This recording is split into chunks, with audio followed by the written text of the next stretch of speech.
पिछले लेक्चर में हमने जहां फिनिश किया था, हम यू और एफ के रिलेशन में चल रहे थे कि एफ और यू में क्या रिलेशन है। पहले हमने सीखा पोटेंशियल एनर्जी एक बड़ा इंपॉर्टेंट कॉन्सेप्ट है, उससे वर्क कैसे निकलता है बाई एनी कंजर्वेटिव फोर्स। सबसे पहले हमने वो सीखा, फिर हम एफ और यू के बीच के रिलेशन पे गए और फिर हमने सीख लिया कि एक चीज गिवन हो तो दूसरी कैसे निकालते हैं, बट दूसरी चीज गिवन हो तो पहली कैसे निकालें, हम उस पे आएंगे। मतलब कल हमने सीखा था कि अगर एफ का एक्सप्रेशन दे रखा है, एफ का एक्सप्रेशन दे रखा है तो यू कैसे निकालते हैं।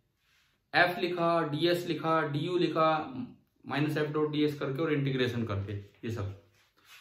अगर एफ का एक्सप्रेशन दे रखा हो तो यू निकालना सीख लिया हमने। अब हम सीखेंगे to find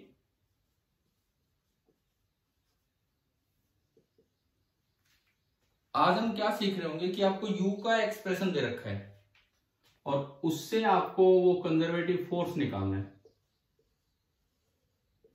to find F conservative from the expression of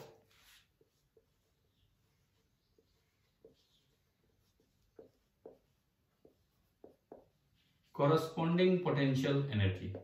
you का एक्सप्रेशन दे रखा है तो उससे एफ कैसे निकालना है। भाई एक बार बताओ, क्या ये दिमाग में है? कल हमने ये सीखा था कि इससे उल्टा काम, कि अगर एफ का एक्सप्रेशन दे रखा हो तो यू कैसे निकालते हैं। ध्यान आ गया होगा ना, उस पर अलग अलग क्वेश्चंस लिए थे। तो अब हम सीखें कि यू से एफ कैसे निकलता है। तो कल एक रिलेशन आया था कि D U is equal to minus F dot D R. वो रिलेशन हमें बताता है, मैथमेटिक्स है ये, वेक्टर कैलकुलस, की vector F this is negative gradient of U. कल हमने नाम लिए थे क्या डाइवर्जेंस के या इनके, या नहीं? कहीं पे कर्ल, डाइवर्जेंस या ग्रेडियंट कहीं पीछे नाम आ चुके हैं। इसका सिंबल होता है एफ वेक्टर, ये जो कंजर्वेटिव फोर्स है दिस इज नेगेटिव। इस सिंबल को नेबला बोलते हैं। नेबला, ना डॉट लगाना है ना क्रॉस लगाना है। डॉट से डाइवर्जेंस बन जाता है, क्रॉस से कर्ल बन जाता है। ग्रेडियंट ऑपरेशन अप्लाई होता है स्केलर पे, लेकिन जो रिजल्ट आता है वो क्या आता है? वेक्टर।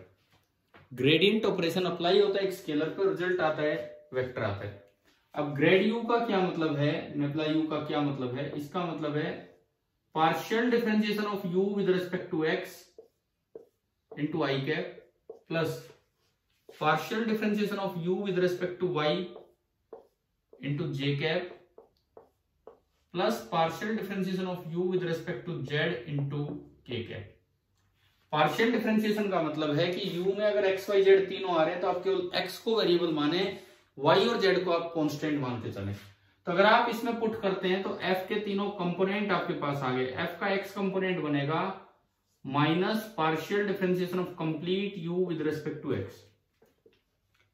एफ का वाई कंपोनेंट आपका बनेगा minus partial derivative of U with respect to Y, and F का जेड कंपोनेंट बनेगा minus partial derivative of U with respect to Z. ये आपके तीन कंपोनेंट्स बन गए। यानी कि अगर u दे रखा हो तो उससे आप fx भी निकाल सकते हो, fy भी निकाल सकते हो और fz भी निकाल सकते हैं। और आप ये देख सकते हो इधर एक स्केलर क्वांटिटी है, एक स्केलर पे ग्रेडियंट ऑपरेशन होके जो रिजल्ट आ रहा है वो एक वेक्टर क्वांटिटी है। ये सीधा एप्लीकेशन है इसका। चलो अब इसको अप्लाई करते हैं कि कैसे u से f निकाला जाए। इन पे हम क्वेश्चंस करेंगे अब, ठीक है। ये वाले फॉर्मूले यूज करेंगे कि भी किस तरह से u से f बनाया जाए।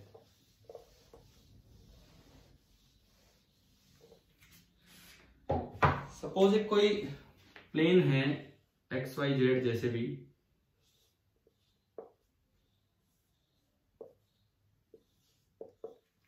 और इस प्लेन में किसी जगह पे आपने पार्टिकल लिया, किसी भी पोजीशन पे x, y, z पे आपने पार्टिकल लिया।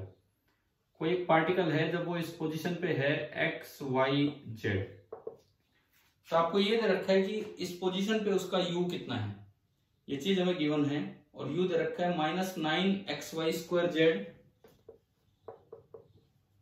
-9xy² प्लस 10 जूल, और xyz आपके मीटर में है। ये आपको दिया गया है। इस तरह से U का एक्सप्रेशन दे दिया। अब आपको निकालना है कि find the conservative force acting on the particle when it is at the position 1 meter, 2 meter, 3 meter. Find जो भी कोरस्पॉन्डिंग कंजर्वेटिव फोर्स होगा वो निकालना है, F conservative at position 1 meter, 2 meter, 3 meter. Question आया समझ में? क्या सवाल है? हमें बताओ, क्वेश्चन आ गया समझ में? दिख रहा है ना आपको? Yes sir. ठीक है, तो कल हमने ये सीखा था F का एक्सप्रेशन दिया हो उससे U निकालना। अब आज सीख रहे हैं U का एक्सप्रेशन दिया है उससे F निकालना। तो एक चीज तो ये तो करना ही मत कि U में कभी पॉइंट पुट कर दो, फिर तो कुछ बनेगी नहीं बात। जैसे कल आप F से जब U निकाल रहे थे तो F में पॉइंट की वैल्यू पुट नहीं कर रहे थे, F से U का एक्सप्रेशन ला रहे थे और फिर लास्ट में पॉइंट पुट करते थे। तो वही काम अभी इधर करना है। सबसे पहले चलिए हम इसका सॉल्यूशन स्टार्ट करें। एक एक करके Fx, Fy, Fz निकालेंगे।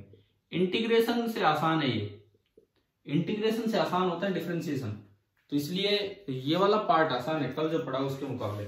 Fx minus partial differentiation of u with respect to x। देखो अब u ये रहा पूरा, पहली टर्म माइनस माइनस तो हो जाएगी प्लस। चलो मैं एक बार लिख के दिखा देता हूं। फर्स्ट टर्म आपकी है -9xy² and minus partial differentiation with respect to x। Second term आपकी है 10। बस ये है। अब देखो पार्शियल डेरिवेटिव का मतलब है कि x को वेरिएबल मानो, बाकी सब कांस्टेंट, तो y² भी कांस्टेंट, z भी कांस्टेंट, तो माइनस बाहर आके प्लस 9y²z बाहर आया, अंदर बचा कर दी x कर दी x, dx बाई dx है ये। तो dx बाई dx कितना होता है 1 और 10 का डिफरेंशिएशन 0, तो ये ओनली क्या बचा आपका, प्लस का क्या बचा 9y²z। अब बताओ fx निकालना आ गया। आज भी क्लियर है क्या? बोलिए fx। ठीक है, अब आप fy बताओ इसमें कितना होगा। इसका पार्शियल डेरिवेटिव करो विद रिस्पेक्ट टू y और आप मुझे बताएं कि fy कितना होगा partial derivative with respect to y करके। देखो सेकंड टर्म का तो कुछ है ही नहीं, देखते हैं। -9 बाहर गया, x भी बाहर गया, z भी बाहर गया और y² का हो जाएगा 2y और प्लस 0, तो ये आ गया प्लस का 18xyz। आया कि नहीं आया समझ? ठीक है, अब आप fz बताओ, fz कितना होगा। माइनस ऑफ, पहले इसका विद रिस्पेक्ट टू z करेंगे तो बाकी सब तो बाहर आ गया, -nxy² बार और dz बाई dz 1 और कांस्टेंट का 0 9xy²। आपके पास फोर्स के तीनों कंपोनेंट्स आ गए, तो उससे आपको फोर्स लिखना आ गया कि किसी भी पोजीशन पे जो पार्टिकल पे कंजर्वेटिव फोर्स लगेगा वो होगा Fx, मतलब 9y²z प्लस Fy, ये पॉजिटिव हो गए सारे, plus 18xyz plus Fz 9xy²k। अब बताओ भाई क्या ये समझ में आया कि हमने फोर्स का एक्सप्रेशन कैसे लिखा है ना?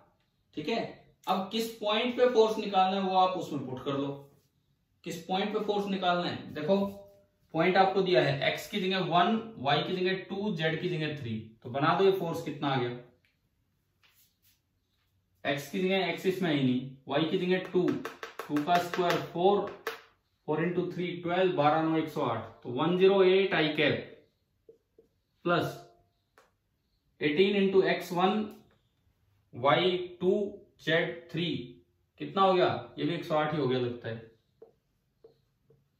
ना, देख लेना आप। और तीसरा बताओ कितना हो गया, 2 का स्क्वायर 4 36 k कैप न्यूटन। आप बताओ क्या ये फोर्स निकालना आ गया कि नहीं, कैसे निकाला हमने? हाँ भाई क्लियर है, फोर्स कैसे निकाला, यू के एक्सप्रेशन से। Yes sir. ठीक है, तो ग्रेडियंट ऑपरेशन आपने पहली बार यूज किया है तो समझ लीजिए ध्यान से। अगर फोर्स का मैग्नीट्यूड चाहिए तो अंडर रूट इसका स्क्वायर प्लस इसका स्क्वायर प्लस इसका स्क्वायर वो ऐड कर देना, वो मैग्नीट्यूड आ जाएगा, नहीं तो वेक्टर फॉर्म में हमने निकाल ही लिया। चलो क्लियर हो गया ना कि भाई अगर यू दे रखा हो तो उससे एफ कैसे निकालते हैं। ठीक है, एक और क्वेश्चन लेते हैं जस्ट आपकी प्रैक्टिस के लिए।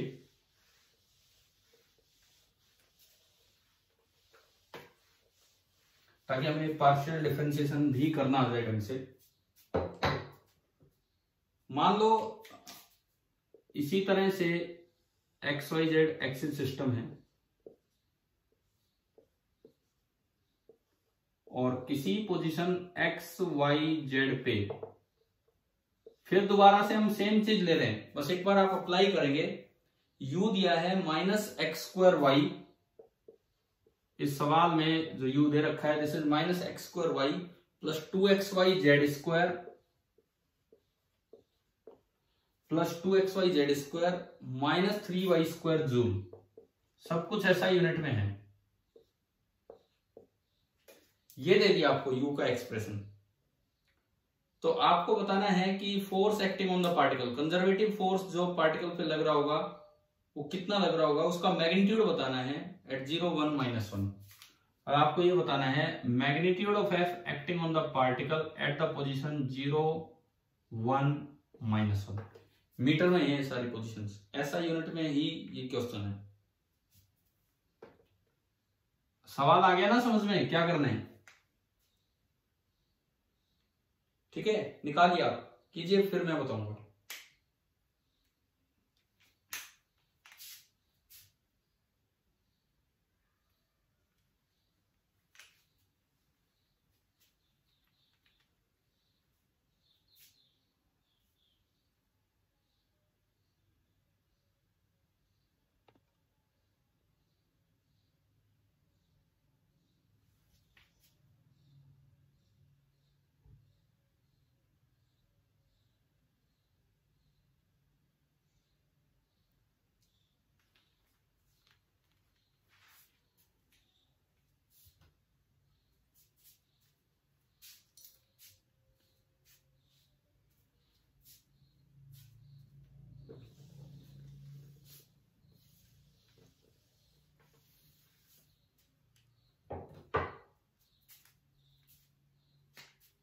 हाँ जी, एफ एक्स बताओ कितना आया, एक्सप्रेशन बताओ एफ एक्स का, partial differentiation with respect to x और उसका नेगेटिव।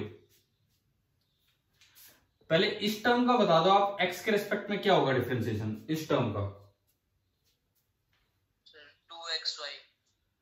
2xy बिल्कुल सही, y बाहर आएगा और x² का 2x, तो -2xy होगा, लेकिन एक माइनस फॉर्मूले का है तो पहली टर्म बनी 2xy।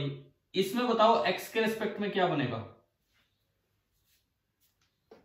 2yz² बाहर आएगा, -2yz²। हाँ, 2yz² बाहर आएगा, dx/dx 1 हो जाएगा, तो प्लस का 2yz², लेकिन एक फॉर्मूले का माइनस है तो -2yz²।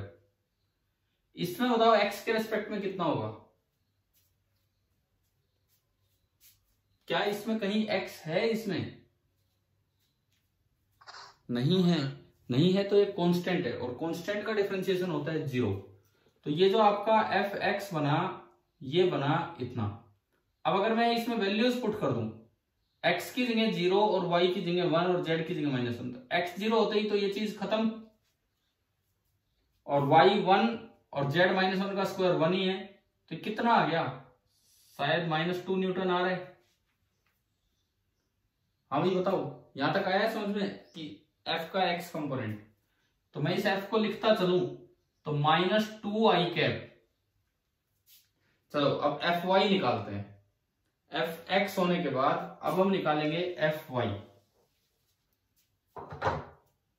fx होने के बाद अब हम निकालेंगे fy। हाँ जी बोलिए, इसका y के रेस्पेक्ट में कितना होगा डिफरेंशिएशन, -x² और एक माइनस बाहर लगाए तो x²। अगले में y के रेस्पेक्ट में -2xz²। ये मैं इसको एडजस्ट करता चल रहा हूं, आप भी बोल रहे हैं अगले में बोलो y के रेस्पेक्ट में +6y। +6y, क्योंकि 2 आगे आएगा, y में कम होगा और 1 माइनस इसका आएगा, 1 प्लस कर देगा। चलिए इसमें भी वैल्यू पुट कर लेते हैं। x जहां है वो तो 0, ये खत्म, 2 चीजें खत्म, और y की जगह 1, तो केवल 6 न्यूटन आया। तो अगली टर्म बनी 6j कैप। आ रहा है ना समझ में कैसे कर रहे हैं? अब हम चलते हैं Fz की तरफ। अब हम तीसरी टर्म पे चलें कि Fz कितना होगा। हाँ जी, z के रेस्पेक्ट में पहली टर्म का डिफरेंशिएशन, z के रेस्पेक्ट में पहली टर्म है ही नहीं उसमें कहीं z, तो कांस्टेंट का डिफरेंशिएशन 0। अगली टर्म का z के रेस्पेक्ट में बोलो, -4xyz। माइनस फॉर्मूले वाला, और 2z इसका बनेगा, बाकी बाहर है, तो ये बनेगा 4xyz। अगली टर्म का z के रेस्पेक्ट में 0, तो ये आपका बना -4xyz, लेकिन x 0 है तो ये भी कितना आ गया 0, तो +0j कैप। ये आपका फोर्स आया न्यूटन में। अब क्वेश्चन में तो मुझसे इसका मैग्नीट्यूड पूछा है, मैंने तो फोर्स वेक्टर निकाल दिया, तो इसका मैग्नीट्यूड कितना होगा। अगर मैं इस फोर्स का मैग्नीट्यूड लिखूं तो कितना होगा, √-2 का स्क्वायर +6 का स्क्वायर, दिस इज √40। 4 अगर बाहर लाते हो तो यू कैन से 2√10 न्यूटन। अब बताओ भाई, क्या ये फोर्स समझ में आया कैसे निकाला हमने? ठीक है, मतलब आपको ये बिल्कुल दिमाग में बैठ जाना चाहिए कि u से f कैसे निकालते हैं और f से u कैसे निकालते हैं। कोई डाउट है किसी को इस तरह के सवालों में? ठीक है, अब सुनो, कई बार u ना xyz में नहीं दिया होता। अब हम वो सीखें कि ऐसा कोई सवाल आए तो उसमें कैसे हम आगे बढ़े इस तरह से। सपोज आपको यूं दिया गया है कि क्वेश्चन में ये x axis, y axis and this is the z axis, x axis, y axis, z axis. यहां पे पार्टिकल है जिसका मास है m1, और एक पार्टिकल यहां है जिसका मास है m2। ये दो पार्टिकल्स हैं, एक का मास m1 है और एक का मास m2 है। और ये बोला गया है कि इनकी जो आपस की ग्रेविटेशनल पोटेंशियल एनर्जी है, इनके बीच का डिस्टेंस दिया गया है ये r। तो हमें एक एक्सप्रेशन दिया गया कि भाई इनके बीच की, इन पार्टिकल्स की आपस की जो पोटेंशियल एनर्जी है u gravitational, this is equal to -gm1m2/r। बस u xyz के फंक्शन में नहीं, r के फंक्शन में आपको दे दिया। ठीक है, तो आपको फोर्स का एक्सप्रेशन निकालना है कि फाइंड द एक्सप्रेशन फॉर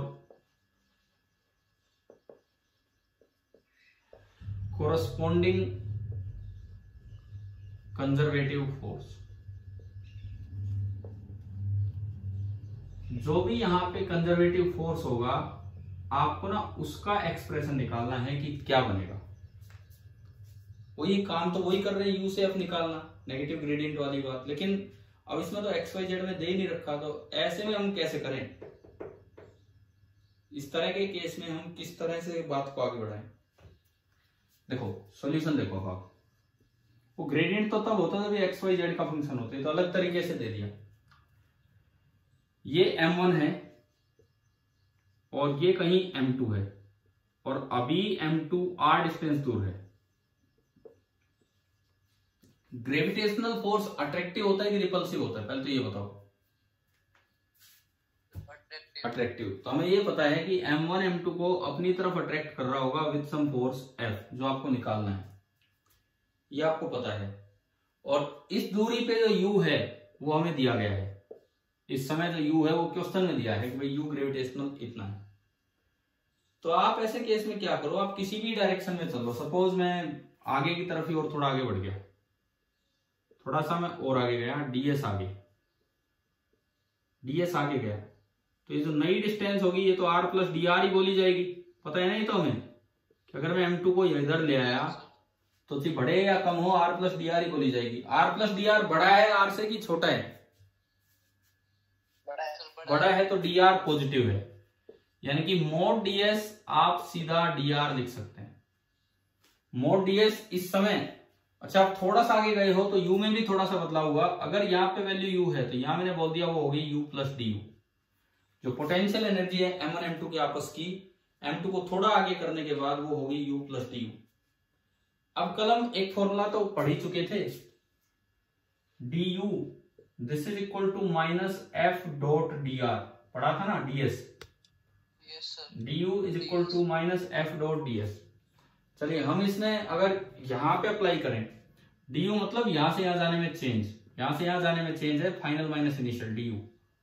तो du is equal to minus of f का मैग्नीट्यूड, ये हमें चाहिए, वो हमें नहीं पता, वो हमें निकालना है, इनटू ds का मैग्नीट्यूड कितना है? dr। और इनके बीच का एंगल कितना है? डायग्राम दिख रहा हो 180। f इधर लग रहा है, ds आगे लग रहा है, तो इनके बीच का जो एंगल है दिस इज 180 डिग्री।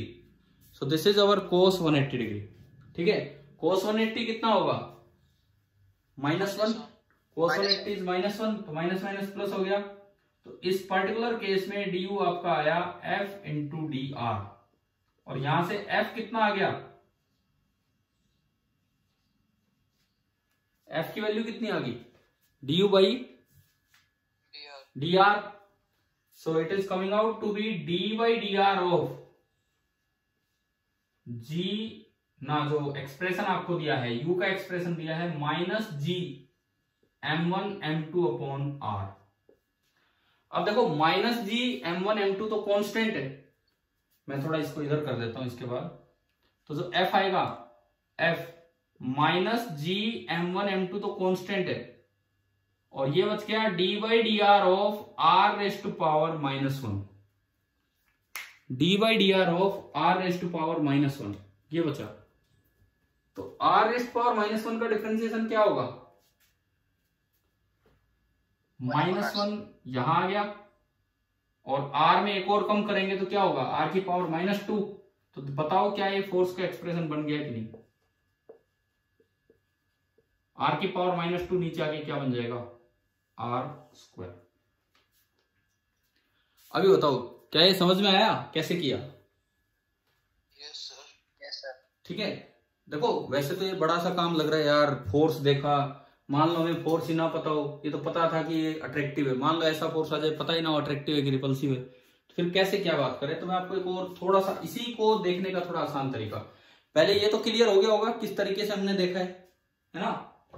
अब देखो इसी को देखने का थोड़ा आसान तरीका हम और बढ़ाएंगे आगे, कि आपको नहीं पता फोर्स कैसा है कैसा नहीं है, मैं मिटा रहा हूं इसको। आप क्या करेंगे,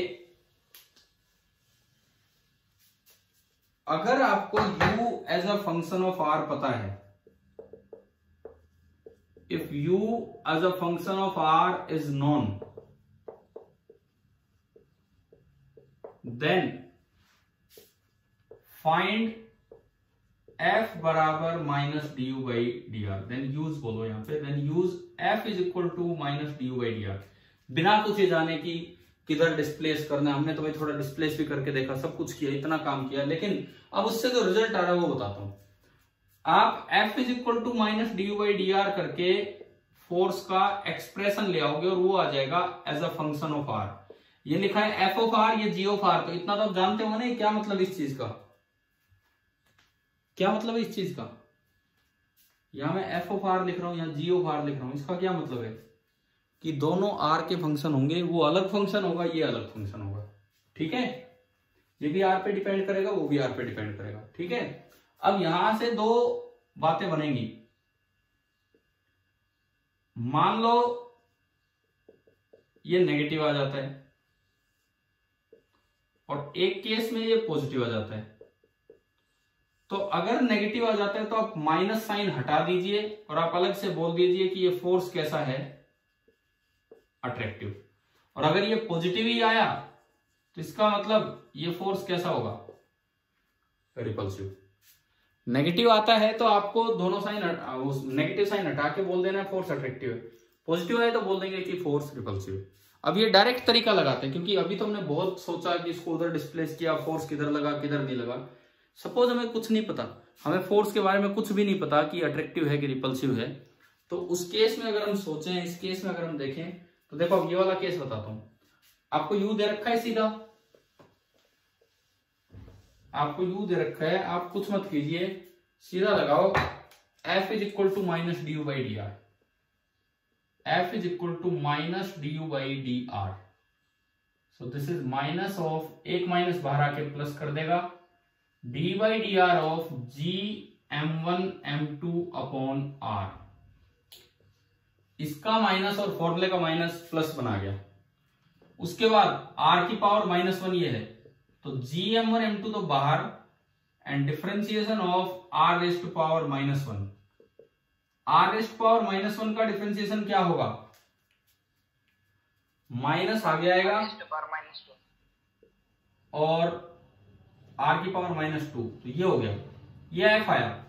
अब ये पिछली बार किया था बिल्कुल सही आया था, इस बार एक माइनस साइन के साथ आया। क्यों, पिछली बार आपने देखा था फोर्स कैसा, इस बार कुछ नहीं देखा, सीधे चले। तो ये देखो आप, अगर ये लास्ट में एक्सप्रेशन नेगेटिव आ जाए तो माइनस साइन हटा के और ये मतलब निकालो कि ये फोर्स कैसा है, अट्रैक्टिव।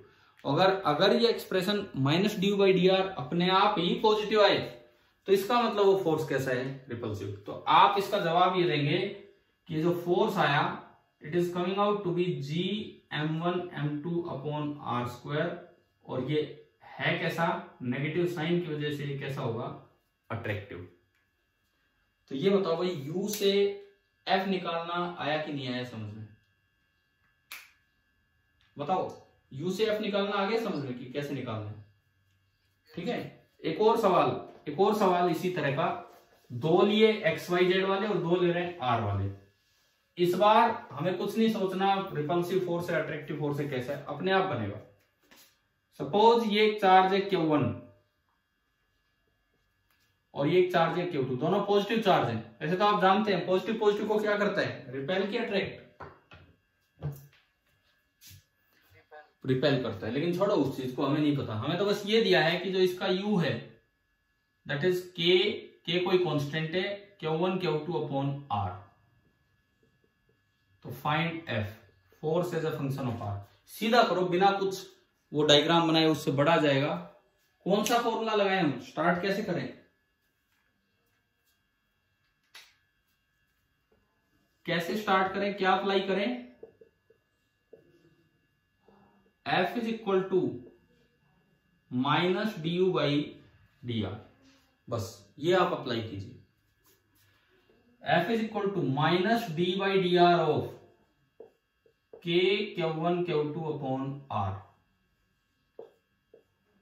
K Q1 Q2 तो कांस्टेंट है, बाहर आ गया, D by d r of R rays power -1, minus आगे आके इसको प्लस बना देगा और r की पावर -2 नीचे जाके r स्क्वायर, ये कूलम्ब्स लॉ ही है। तो ये फोर्स का एक्सप्रेशन सीधा है। अब आपसे पूछा जाए पॉजिटिव फोर्स है कि नेगेटिव, क्या जवाब होगा, दिख रहा है यहां से, पॉजिटिव। पॉजिटिव का मतलब क्या होता है, अट्रैक्टिव की रिपल्सिव, इस एक्सप्रेशन से आने के बाद रिपल्सिव। तो ये जो आपका फोर्स है ये है रिपल्सिव। तो आप बताओ भाई, u का एक्सप्रेशन देख के f कैसे निकालना है, क्या वो पूरे तरीके से समझ में आ गया है कि नहीं। ठीक है, तो आज की क्लास की शुरुआत हमने यहीं से की है, अभी शुरुआत हुई है कि भाई अब मतलब वो एक तरह का काम पूरा हुआ है। U कितना इंपॉर्टेंट है, पोटेंशियल एनर्जी कितना इंपॉर्टेंट है कंजर्वेटिव फील्ड्स में, उसी से तो डायरेक्ट वर्क निकलता है। वर्क आप वैसे सोचोगे इंटीग्रेशन करना है क्या करना है, इससे डायरेक्ट आता है। Work done by a conservative force is equal to, बताओ, u initial minus u final, क्या u final minus u initial, u initial minus u final. अगर work done against a conservative force कहीं हो तो that is u final minus u initial, ये कल बता दिया। फिर फोर्स और u में काफी तरीके से हमने रिलेशन देख लिया, अलग अलग तरह के सवाल कर लिए। अब हम किस पे चलेंगे, कुछ स्पेशल केसेस पे चलेंगे, कुछ स्पेशल केसेस पे, कुछ स्पेशल पोटेंशियल एनर्जीज हम पढ़ रहे होंगे। तो देखिए शुरुआत करते हैं अब।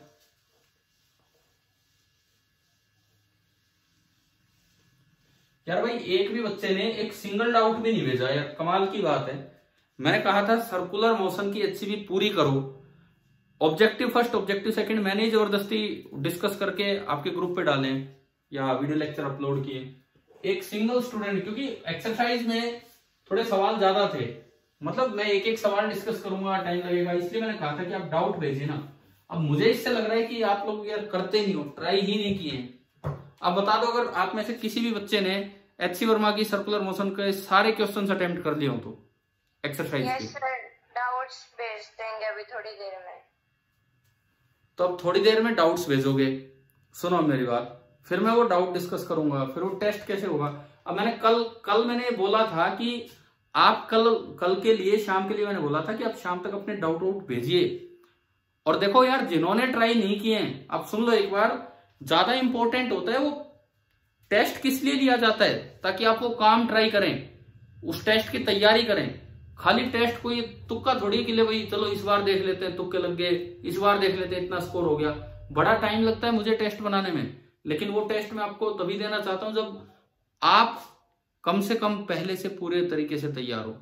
एक स्टूडेंट ने बोला है कि उसने HCV की है सर्कुलर की, और किसी बच्चे ने की है सर्कुलर की HCV अटेम्प्ट? हाँ भाई बोलो, क्या पूरी नहीं की? टेस्ट तो मैं तब लूंगा जब पहले आप देखो, सुनो, मैं टेस्ट का सिलेबस और छोटा कर दूंगा, कोई दिक्कत ही नहीं है। हमने पिछला टेस्ट लिया था काइनेमेटिक्स ऑफ सर्कुलर मोशन पे, हम वर्क का नहीं ले रहे अभी, हम केवल कंप्लीट सर्कुलर, उसमें वर्टिकल सर्कुलर मोशन भी नहीं जिसमें वर्क का यूज होता है। टेस्ट आपका हो जाएगा कंप्लीट सर्कुलर मोशन का, एक्सेप्ट वर्टिकल सर्कुलर मोशन, क्योंकि वो तो वर्क के साथ रिलेट होगा। पर यार वो टेस्ट देने लायक तो तब हो गए ना जब आप कम से कम, मैं एक ही तो बुक कह रहा हूं, मैं NCERT भी आपके ऊपर छोड़ रखी है, 12th वालों को तो मैं एक एक चीज करवा रहा हूँ NCERT की, आपके ऊपर छोड़ रखी है, आप ट्राई करेंगे, आप डाउट्स पूछेंगे, लेकिन आप जो बुक मैं डिस्कस करवा रहा हूँ वही पूरी नहीं कर रहे हो। ऑब्जेक्टिव फर्स्ट ऑब्जेक्टिव सेकंड मैंने ही जबरदस्ती करके पूरे एक एक क्वेश्चन डिस्कस कर दिया। इसकी एक्सरसाइज में कितने क्वेश्चन है बताना है तो कम ही, लेकिन कितने हैं एक्सरसाइज में, HCV में, सर्कुलर मोशन वाले में? जिसने ट्राई की उन्हें तो पता होगा, 29 है, 30 है, कितने हैं? 30 है। 30। तो आपके कितने डाउट्स हैं 30 में से? ऑलमोस्ट बस 3 ही डाउट हैं। सर आपने 2-4 तो करवा ही दिए थे। हाँ, जो अच्छे सवाल थे, कुछ बीच में हो भी गए थे और कुछ शुरू के आसान भी हैं भाई। पहले अब एक बात सुनो, टेस्ट फिर होगा, पहला काम यह है, मैं शाम को एक और डिस्कशन क्लास लगाऊंगा, डाउट डिस्कशन क्लास, उसमें सारे क्वेश्चन ही जो आपके डाउट्स होंगे वो हम डिस्कस करेंगे। और आप हो सके तो आपकी कितनी लेट लगवा लो यार, आप बताओ, मैं 9 बजे लगा दूंगा वो क्लास, 9 बजे। अभी हमारी क्लास खत्म होगी नियरली 6 o'clock, मतलब 5:50 पे, 6 बजे के आसपास। पूरे 3 घंटे, आप 1 घंटे खेल भी आओ, घूम भी आओ, 1.5 घंटे खेल आओ, 2 घंटे खेल आओ, 1 घंटा फिर भी आपको मिलेगा। 30 सवाल है जिनमें कुछ हमने करवा भी दिए हैं। मैं टेस्ट तब लूंगा जब आप पहले ही कर लेंगे, और केवल सर्कुलर का ले रहा हूं मैं, फिर उसके बाद वर्क का ले लेंगे, केवल सर्कुलर का भी, उसमें काइनेमेटिक्स भी हो सकता है सर्कुलर का, डायनेमिक्स भी, कुछ भी हो सकता है। आप इन 30 सवालों में से जो आपके डाउट्स हैं, आप जस्ट 9 बजने से पहले, मतलब 9 बजे तक ही मैं कह रहा हूं, मैं यूं नहीं कह रहा कि 8:30 आप भेजिए, 9 बजे तक आप एक एक स्टूडेंट जो अभी क्लास में है, 9 बजे तक अपने क्वेश्चन नंबर भेजो कि किस किस में डाउट है। और सही 9 बजे हम अपनी एक डिस्कशन क्लास स्टार्ट करेंगे जो 40 मिनट की होगी, और उसमें हम हिंट देंगे और कैसे भी करके एक्सरसाइज का एक सवाल आज पूरा करेंगे, ताकि अभी टेस्ट नहीं हो रहा, कल हो जाएगा, लेकिन उससे पहले ये काम तो जरूरी है, इसके बिना ना तो टेस्ट में नंबर आएंगे ना कुछ और है। ठीक है भाई, बताओ सबको समझ में आ गई ये काम? Yes sir. ठीक है, मैं वेट करूंगा आपका 9 बजे तक, और 9 बजे मैं लिंक भेज के आपके ग्रुप पे क्लास स्टार्ट कर देंगे, और उसमें केवल HCV डिस्कशन होगा और केवल एक्सरसाइज वाला पार्ट डिस्कस होगा सर्कुलर मोशन का, और वो आप कर लोगे तो उसके बाद आप टेस्ट दे पाओगे, वो आप फिर कभी दो, कल दो, कैसे भी दो। चलिए ठीक है, अपना काम आगे बढ़ाते हैं वर्क वाला, क्योंकि यार पहले एक बार सर्कुलर फिनिश करें ना आप लोग, तभी तो इसमें मजा आएगा वर्क में। देखिए अब हम कुछ special cases of potential energy पे चल रहे हैं, तो जो नेक्स्ट जो पार्ट है that is called gravitational potential energy. ये जो हम अभी सीख रहे होंगे वो है ग्रेविटेशनल पोटेंशियल एनर्जी। किसके लिए? Between a particle and earth. एक पार्टिकल की अर्थ के साथ जो ग्रेविटी फोर्स होगा, मतलब एक पार्टिकल का दूसरा पार्टिकल पे भी ग्रेविटेशनल फोर्स लगता है, उसकी भी पोटेंशियल एनर्जी होती है। वो अभी नहीं, वो आएगी ग्रेविटेशन चैप्टर में, और उसका एक क्वेश्चन में करवा चुका, यू का फॉर्मूला दे चुका -Gm1m2/r। वो अभी नहीं करनी। हम किसी पार्टिकल की ग्रेविटेशनल पोटेंशियल एनर्जी लिख रहे होंगे अर्थ के साथ, और इसमें भी एक अजम्पशन होगी कि धरती गोल नहीं है, धरती फ्लैट है। ये क्या अजम्पशन है बताओ? मैं बोल रहा हूं कि धरती गोल नहीं है, धरती फ्लैट है। धरती फ्लैट कब दिखती है? अजम्पशन ये है कि हाइट ऑफ पार्टिकल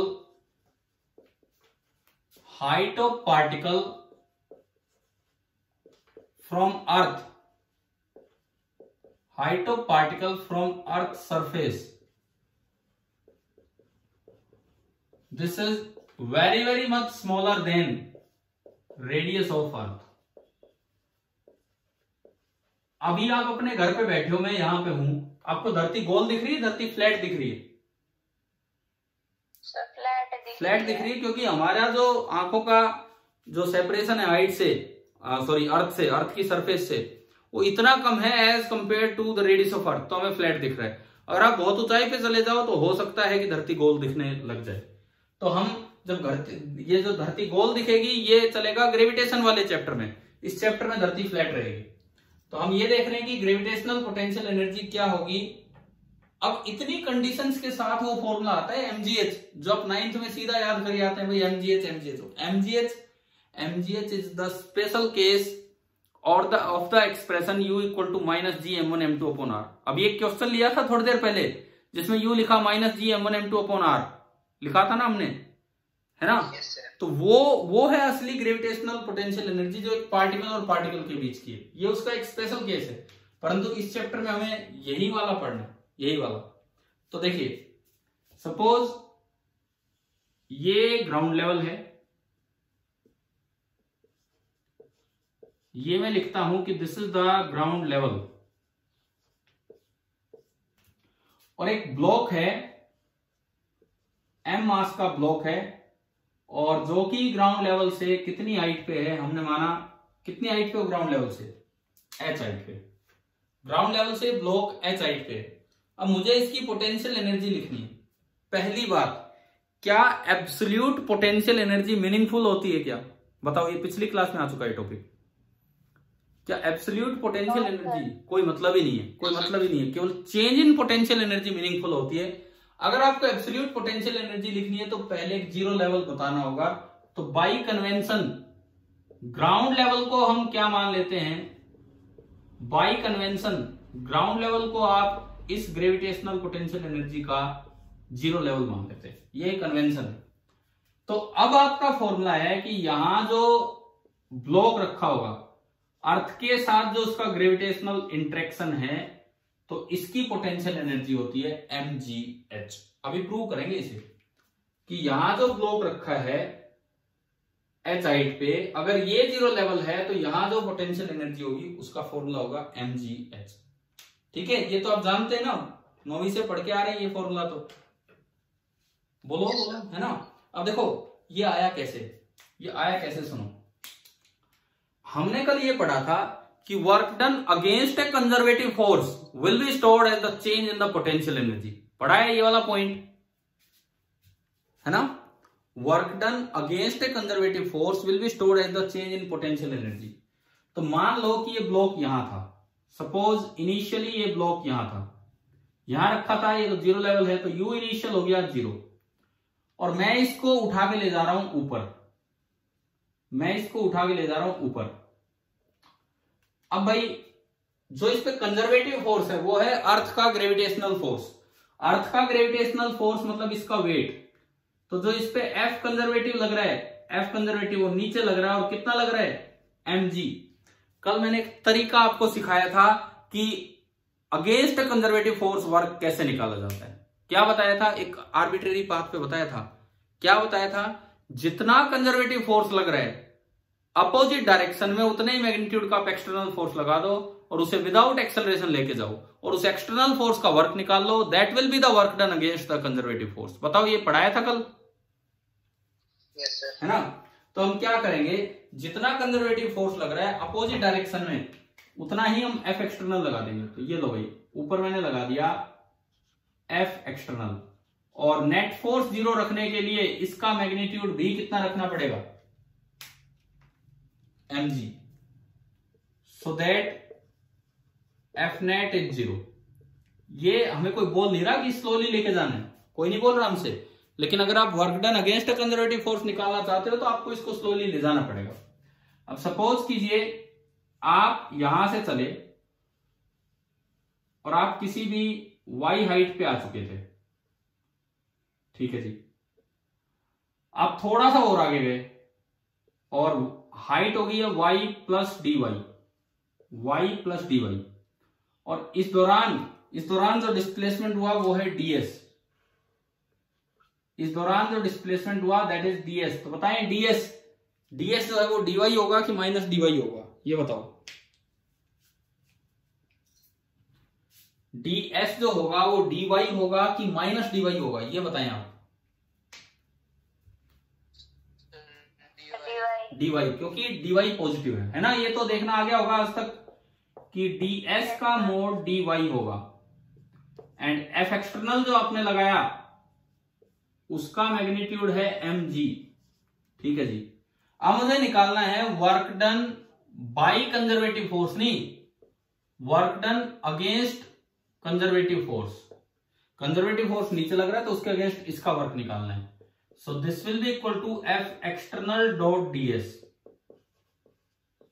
और आप ये एफ एक्सटर्नल इस तरह लगा रहे हो कि एफ नेट 0 है, ठीक है। एफ एक्सटर्नल डॉट ds जब आप खोलेंगे तो एफ एक्सटर्नल का मैग्नीट्यूड mg, ds का मैग्नीट्यूड dy, और इन दोनों के बीच का एंगल बताओ, एफ एक्सटर्नल और ds के बीच का एंगल। 0। दोनों रेड कलर से दिखाए हैं, बिल्कुल सही, 0। कई बार बच्चा सोचता है कि mg तो नीचे है, dy ऊपर, तो 180 कर जाते हैं ना। भी mg नहीं है, वो एफ एक्सटर्नल ऊपर वाला है, तो ये होगा cos 0 डिग्री। cos 0 इज 1, और बाई चांस mg भी कांस्टेंट है पूरे रास्ते। देखो ये कंडीशन बड़े काम की है, ये कंडीशन बड़े काम की है, क्योंकि अगर आप ज्यादा हाइट पे चले जाते तो g ही कांस्टेंट नहीं रहता, और g कांस्टेंट नहीं रहता तो mg भी कांस्टेंट नहीं रहता। लेकिन यहाँ पे mg कांस्टेंट है, और अंदर बचा इंटीग्रल dy, और जो y की लिमिट है आप यहां से यहां ले गए तो y की इनिशियल वैल्यू तो है 0, और आप h हाइट पे ले गए तो y की फाइनल वैल्यू बढ़ते बढ़ते हो जाएगी h, है ना भाई? आया समझ में? ठीक है, तो आपने इंटीग्रल dy में लिमिट लगा दी 0 से h, ये आया mg इंटू dy का y 0 से h, जब लिमिट पुट करेंगे तो mg into h minus 0, and वो आपका आ गया mgh। तो सबसे पहले तो आपने निकाला work done against the conservative force, है ना। फिर हम जानते हैं कि ये जो वर्क है this will be stored as the potential energy. तो ये जो हमारा वर्क आया, मैं थोड़ा इसे हटाता हूं यहां से, ये जो वर्क आया mgh, this will be stored as the potential energy, means this w against conservative, this is equal to u final minus u initial. तो ये वर्क तो आ गया mgh, u फाइनल वो u है जो आप निकालना चाहते हो, और u इनिशियल वो जगह है जिसको आपने क्या माना है, 0 लेवल। तो u इनिशियल हो गया 0। तो आप बताएं क्या आपको u निकालना आ गया कि नहीं? क्या ये फॉर्मूला प्रूव हो गया कि नहीं? ठीक है। अब भाई मैं नहीं जानता कि 9th में आपने कैसे प्रूव किया होगा, मुझे नहीं पता 9th में कैसे प्रूव किया होगा, बिकॉज 9th क्लास में ना तो आपने ये सीखा होगा कि work done against conservative force क्या होता है, कैसे निकालते हैं, नहीं आई ना ये चीज। तो नो सर। तो फिर ये किस तरीके से आपने निकाला होगा उस समय, पता ही नहीं, अब मुझे तो ध्यान नहीं। चलो कोई नहीं, 9th का इतना एक्सपीरियंस मुझे भी नहीं है, पिछली साल तो हालांकि पढ़ाई थी। देखो 2 बच्चे अभी आए हैं क्लास में, भाई थोड़ा सा टाइम पे आया करो अगर आप अभी आए हो तो। ये हमारा हो गया potential energy, gravitational potential energy और mgh। और शायद इन फॉर्मूलों को डेराइव करने में आपको 1-2 चीजें और समझ में आ रही हैं। कि work done against conservative force कैसे निकालते हैं, जीरो लेवल की क्या इंपॉर्टेंस है, ये सारी बातें आपको समझ में आनी चाहिए। अच्छा अब देखिए, अगर मैं ग्राउंड लेवल को जीरो लेवल ना मानूं तो भी क्या फॉर्मूला एमजीएच वैलिड होगा? अगर मैं ग्राउंड लेवल को जीरो लेवल ना मानूं तो भी क्या फॉर्मूला एमजीएच वैलिड होगा? नहीं होगा। ये जरूर वैलिड होगा, ये जरूर वैलिड होगा। आप यहां से यहां लेके गए हैं, और अगर मान लो कहीं और जीरो लेवल है जिससे कि ये बोला जाए कि इसकी एनर्जी है 10 जूल, तो यहां होगा U माइनस 10, तो U आ जाएगा mgh प्लस 10। मतलब अगर इसकी 10 है तो इसकी mgh प्लस 10, लेकिन डिफरेंस कितना है? डिफरेंस mgh, तो वो फिक्स है। आपके जीरो लेवल चेंज करने से डिफरेंस चेंज नहीं होगा, वो चीज फिक्स है। जीरो लेवल चेंज करने से एब्सोल्यूट वैल्यू चेंज हो जाएगी। चलो भाई, शायद ग्रेविटेशनल पोटेंशियल एनर्जी का कॉन्सेप्ट यहां तक समझ में आया है ना। अच्छा, अगर इसको ग्राफिकली दिखाना चाहें, इसी चीज को अगर मैं ग्राफिकली समझाऊं तो देखो क्या है। ये जो भी आपका फॉर्मूला आया, ये तब है जब ये वाली कंडीशन है, ये ध्यान रखना आप। अगर मैं ये कहूं कि ये मैंने हाइट एक्सिस बना दिया, ये मैंने हाइट एक्सिस बना दिया, और ये मैंने ग्रेविटेशनल पोटेंशियल एनर्जी एक्सिस बना दिया। ये जीरो लेवल है, ये वो हाइट है जहां पे जीपी जीरो है। तो अगर आप इससे नीचे गए तो जीपी नेगेटिव हो जाएगी, और इससे ऊपर गए तो जीपी पॉजिटिव होगी। हाइट h है, ये u है। u का फॉर्मूला हमारा आया mg इंटू एच। mg तो एक कांस्टेंट है, आपकी इस कंडीशन के तहत mg तो एक कांस्टेंट है। It means u is directly proportional to h। mg constant है तो u is directly proportional to h। तो बताओ ग्राफ कैसा होगा? Straight line. Straight line. और ये दरअसल ऐसा स्ट्रेट लाइन होगा, ऐसा यूं। अगर आप जीरो लेवल से नीचे जाओगे तो पोटेंशियल एनर्जी नेगेटिव हो जाएगी, जीरो लेवल से ऊपर रहोगे तो पोटेंशियल एनर्जी पॉजिटिव। और अगर इस ग्राफ की स्लोप बतानी हो तो tan theta y equal to mx से आप कंपेयर करोगे तो ये स्लोप है, तो tan theta will be equal to mg। हाँ जी बोलिए, समझ में आ गया कि नहीं आया ये ग्राफ? Yes sir. ठीक है, अब एक क्वेश्चन लेते हैं, इस जीपी का यूज करके देखते हैं कि कैसे ये यूज होगी। और इस चैप्टर में तो ये अजम्पशन रहेगी रहेगी, ग्रेविटेशन में जाके ये फिर ज्यादा डिस्टेंस पे चला करेंगे। यहां बार बार ये अजम्पशन देने की जरूरत नहीं है, आपको अपने आप मान लेने की स्मॉल हाइट पे ही है।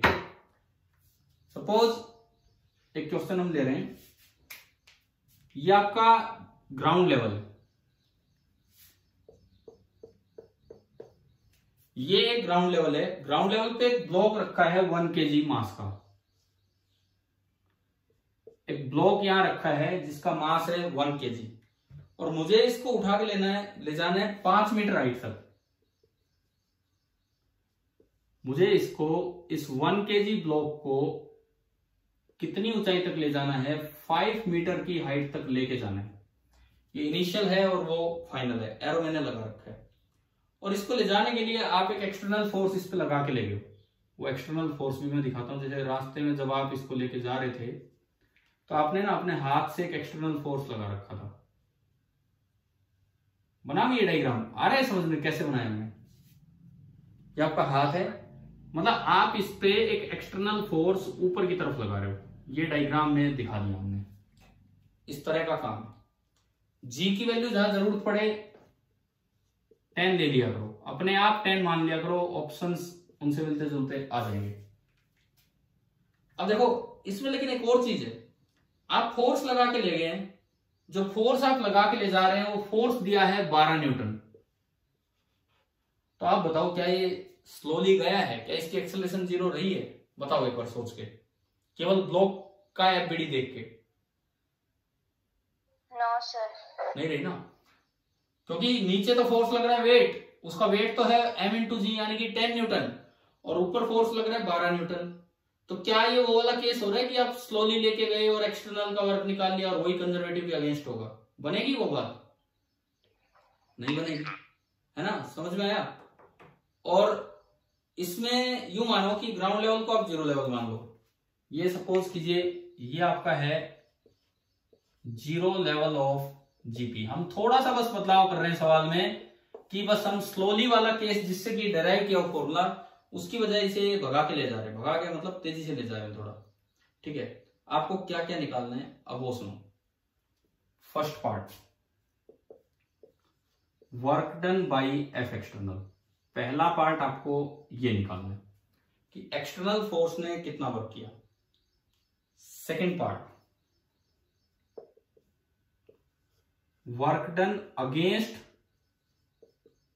ग्रेविटेशनल फोर्स, कि अगेंस्ट ग्रेविटेशनल फोर्स अगर आपसे पूछा जाए तो कितना वर्क हुआ। Third part, work done by gravitational force. तो भाई 3 वर्क आपसे पूछ लिए, 3 वर्क, एक वर्क डन बाय एक्सटर्नल, एक वर्क डन अगेंस्ट ग्रेविटेशनल और एक वर्क डन बाय ग्रेविटेशन। कैसे निकालेंगे? सबसे पहली बात, एक्सटर्नल फोर्स कोई कंजर्वेटिव फोर्स नहीं है, वो तो एक अलग फोर्स है, उसकी कोई पोटेंशियल एनर्जी नहीं है, तो उसका इससे कोई लेना देना ही नहीं है। इससे लेना देना उसका तब हो सकता था जब आप स्लोली लेके जा रहे थे, लेकिन आप तो पता नहीं किस तरीके से लेके जा रहे हैं। आपको ये चीजें निकालनी है। तो सबसे पहले हम सॉल्यूशन में अपना फर्स्ट पार्ट देखें। फर्स्ट पार्ट, हाँ जी, क्या होगा? Work done by external. क्या एक्सटर्नल फोर्स कांस्टेंट दिखा रखा आपको, या वो जैसे जैसे हाइट बढ़ रही है कोई चेंज तो हो नहीं रहा? क्योंकि एक्सटर्नल फोर्स कांस्टेंट है तो आप डायरेक्ट लगा सकते हैं W external is equal to F external dot displacement. पढ़ा था ना हमने पहले लेक्चर में, बिल्कुल स्टार्टिंग लेक्चर में, कि कांस्टेंट फोर्स का वर्क आप सीधा निकाल सकते हैं ना। तो आपने ये इस पे लगाया तो W external is equal to F external का मैग्नीट्यूड 12 न्यूटन, डिस्प्लेसमेंट कितना हुआ यहां से यहां 5 मीटर, और दोनों ऊपर लग रहे हैं, फोर्स भी ऊपर है डिस्प्लेसमेंट भी ऊपर है, तो कोस 0 डिग्री, 12 गुना 5। तो एक्सटर्नल फोर्स का वर्क कितना आ गया? 60 जूल। उसका कोई लेना देना नहीं है पोटेंशियल एनर्जी से, वो कोई कंजर्वेटिव फोर्स नहीं है। सेकेंड पार्ट, हाँ अगर आप स्लोली लेके जा रहे होते तो हम वो बता पाते आराम से, लेकिन इसमें तो ऐसा कुछ हो नहीं रहा।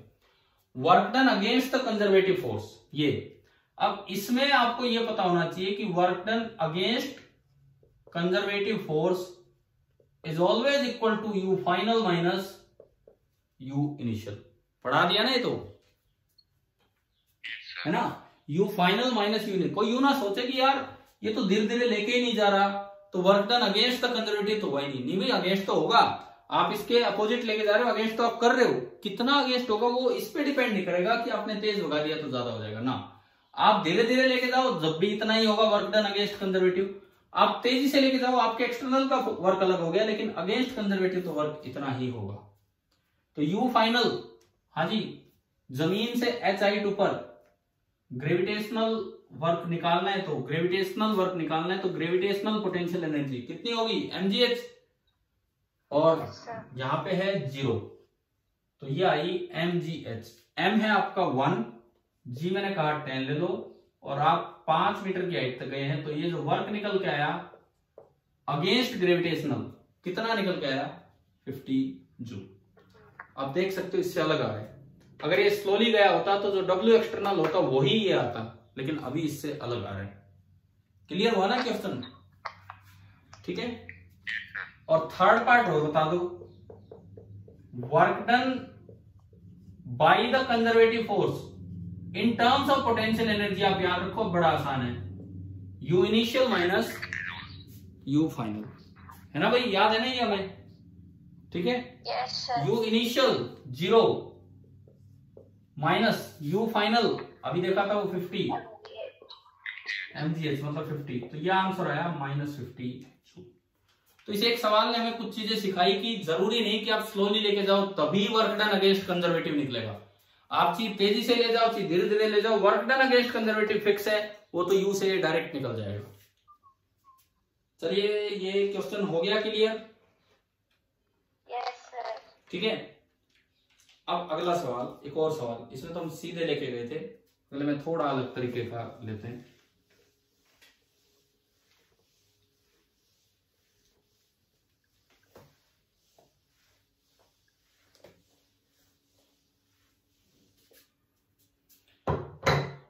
देखिए नेक्स्ट क्वेश्चन आप देखिए, मान लो एक आर्बिट्रेरी टाइप पाथ है, पहले भी जो वर्क कैलकुलेशन की पीछे स्टार्टिंग क्लास हुई उनमें इस तरह का पाथ बनाया गया है।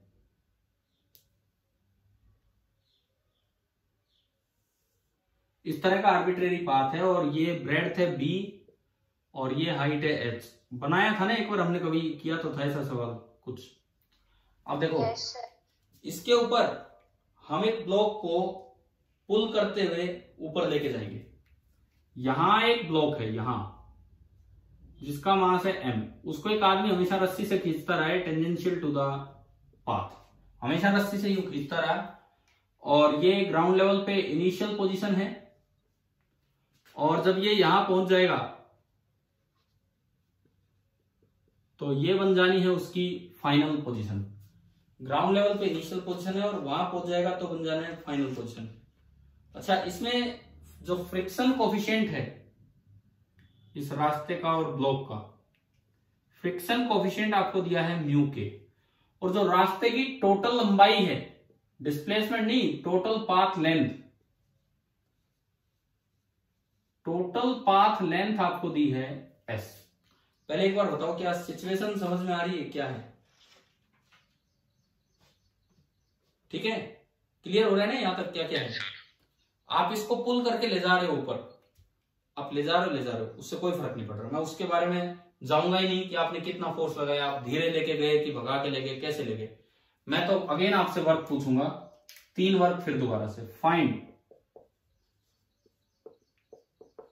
भाई इस पे 4 फोर्स लग रहे हैं, बताओ कौन कौन से 4 फोर्स लग रहे हैं इस पे? पहला ग्रेविटेशनल, तो आप वर्क डन बाई ग्रेविटेशनल निकालोगे। समझ में आ रहा है ना भाई? एक फोर्स तो इस पे लग रहा है ग्रेविटेशनल फोर्स, आपको उसका वर्क निकालना है। एक लग रहा है normal reaction force, work done by normal reaction लग रहा है। तीसरा बताओ कौन सा लग रहा है? फ्रिक्शन, क्योंकि यहां फ्रिक्शन है, वर्क डन बाई फ्रिक्शन। और चौथा कौन सा लग रहा है? Pulling force.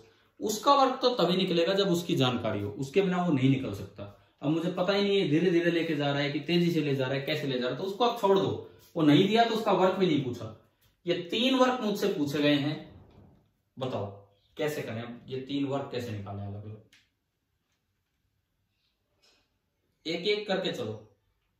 पहला फोर्स ग्रेविटेशनल फोर्स, वो कंजर्वेटिव है कि नॉन कंजर्वेटिव है? कंजर्वेटिव फोर्स का जब भी वर्क निकालना हो, अगर आपको पोटेंशियल एनर्जी लिखनी आती है तो आप डायरेक्ट निकाला करो, ना कि एफ डॉट ds वगैरह करके। तो देखो फर्स्ट पार्ट का हम वर्क निकाल रहे हैं W बाई कंजर्वेटिव। तो बाई कंजर्वेटिव का क्या होता है पोटेंशियल एनर्जी की टर्म्स में? बोलिए। हाँ, U initial minus U final. आपको 0 लेवल नहीं दिया, आप अपने आप कहीं भी मान लो, क्योंकि difference in the 2 levels is independent of the 0 level, है ना भाई? Difference in the 2 levels is independent of the 0 level.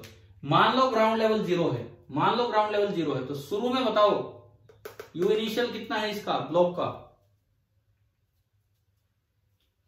U initial कितना है ब्लॉक का? Gravitational potential energy 0। U final आप कैसे ही घूम फिर के गए, आप कितनी हाइट पे हो? ग्राउंड से कितनी हाइट पे हो? H। तो U फाइनल आपका हो गया mgh। तो वर्क डन बाई ग्रेविटी ये आया माइनस mgh। हाँ जी, फर्स्ट पार्ट आ गया समझ में? Yes sir. ठीक है, ठीक है। Second part, work done by normal reaction. आप कहीं भी चले जाओ, कहीं भी, बीच का कोई इंस्टेंट मैंने बनाया, नॉर्मल रिएक्शन हमेशा लगेगा पाथ के परपेंडिकुलर, और इस वक्त जो डिस्प्लेसमेंट होना है वो होना है टेंजेंशियल।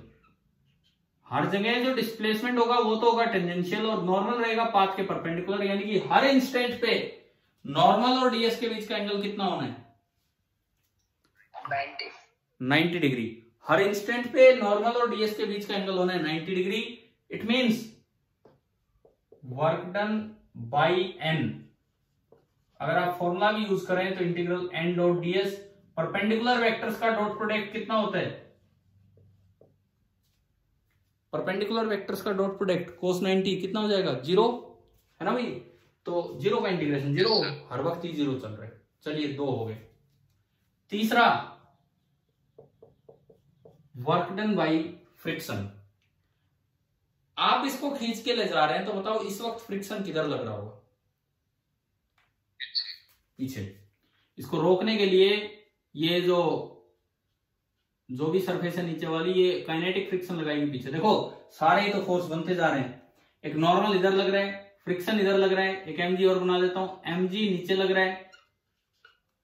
ds को हटाओ एक बार, मैं एक बार fbd पूरा करूं, और एक फोर्स और रह गया जो आपका पुलिंग फोर्स है, और वो पाथ के टेंजेंशियल लग रहा है, और वो अननोन है तो हमें पता ही नहीं कि धीरे जा रहा है, तेज जा रहा है, कैसे जा रहा है, कुछ जानकारी नहीं इस चीज की। तो भाई फ्रिक्शन काइनेटिक तो हम अच्छे से जानते हैं, work done by kinetic friction मुझे निकालना है। तो काइनेटिक फ्रिक्शन की वैल्यू तो लाओ पहले। तो काइनेटिक फ्रिक्शन की वैल्यू तो हम जानते ही हैं, म्यू के इंटू एन, ठीक है। और एन एफबीडी से निकल आएगा, एन एफबीडी से निकल आएगा। कैसे निकलेगा? अब यहां से एन कैसे निकलेगा? कोई इंक्लाइंड प्लेन तो है नहीं जो मुझे एंगल पता हो, कोई इंक्लाइंड प्लेन तो है नहीं कि जो मुझे एंगल पता हो, तो फिर मैं कहां से कैसे निकाल के लाऊं इस एन को? अब देखो थोड़ा सा बड़ा डायग्राम बना के दोबारा से आपको समझाता हूं चीज।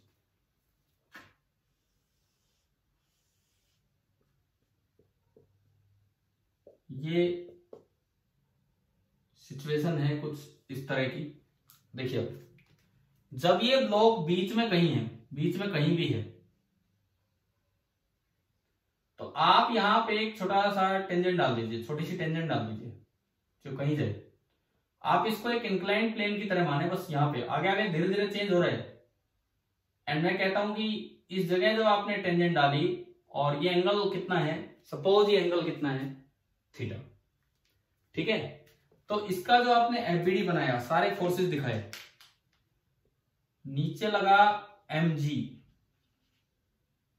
परपेंडिकुलर डायरेक्शन में लगा नॉर्मल रिएक्शन, टेंजेंशियली खींचने वाले लगा f, और रोकने वाला टेंजेंशियली पीछे लगा फ्रिक्शन।